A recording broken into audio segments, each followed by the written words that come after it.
Hey guys, welcome back to Hollowacres Homestead. My name is Stephanie, and today what I would like to talk with you guys about is this 2006 Bush Hog Trail Hunter 440 UTV.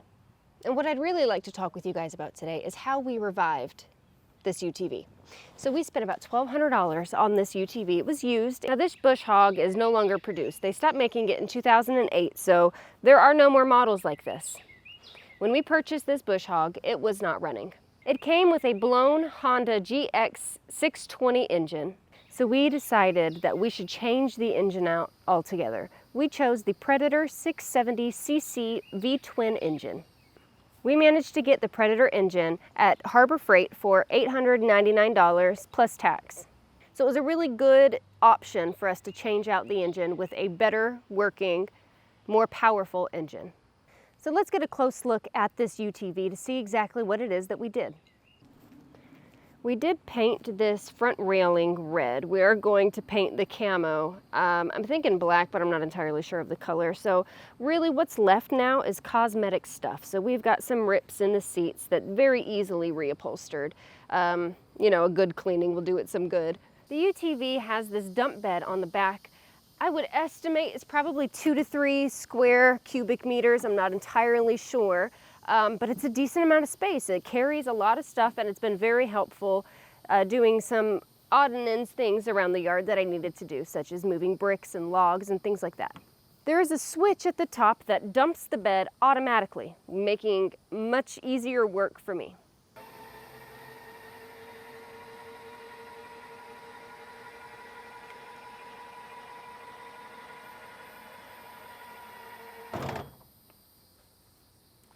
So I can load this bed completely full and then just dump out whatever is in it. Also, a thing that I really like about this is it's got some, what are these called? It also has these slots. Now the purpose of the slots is to extend the bed up. So we could put, in these slots, we can put in 1/2 inch by 3 inch boards, basically creating a, what's the word? Basically creating a picket or raised sides so that we can haul things that are taller without them flopping out of the sides.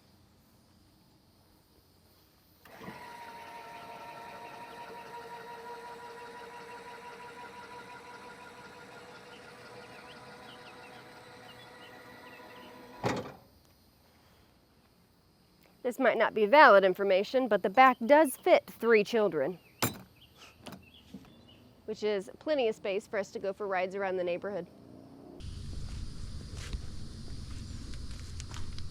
Now here in the front are obviously all of the controls. Here we have our switches. This is for the lights, and these are our turn signals, right, left, and for the bed lever to lift it up and down.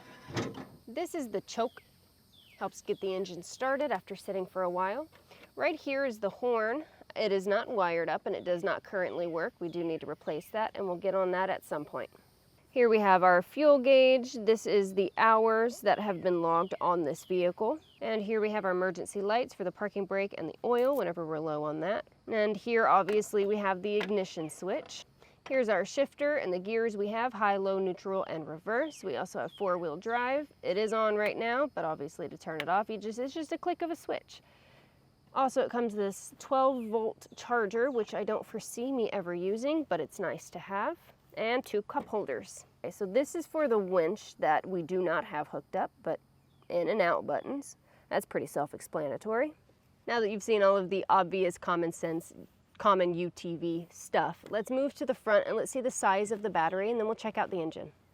All right, here in the front is where the battery is. We do not have a thing that holds the hood top up, so we just are using this, I don't know what this is. It's a tool of some kind, so that's what we're using. And it requires just a 12-volt battery for this UTV, which, if you ask me, is a little small, but it seems to work out just fine.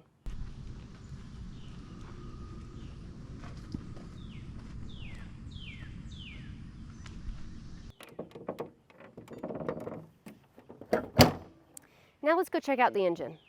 Now this is just as easy as it is for me to open the bed the other direction And the engine is going to sit right underneath the bed. This is our Predator 670cc V-twin engine. And as I stated at the beginning of the video, we did choose to put this more powerful engine in here and replaced out the Honda engine that came with the vehicle. And in addition to our Predator engine, we also had to install a new clutch. We used the Comet 780 clutch with a 1-inch straight keyed shaft. The Honda GX620 engine has a tapered crankshaft, so the primary clutch was also tapered, fit perfectly in the place of where the Honda GX620 engine was. All the bolting holes, everything lined up exactly how it should have. So in addition to replacing the engine and the clutch, we also replaced throttle cable, the ignition switch, the brakes, the brake lights, the turn signals, the battery, the exhaust, and the shocks. So we replaced quite a bit of stuff on here, and there's still some more work to do, but so overall, it runs great now. So that is how we revived this $1,200 2006 Bush Hog Trail Hunter 440 UTV. So roughly estimating, I would say we probably have about $2,000 to $2,500 in this UTV from purchasing it, getting the engine, and all the replacement parts and things that we needed. If you like this video, please hit the thumbs up, leave a comment down below, and don't forget to subscribe to Hollowacres Homestead. Thank you so much for hanging out with us today. Now I'm going to take this UTV for a spin.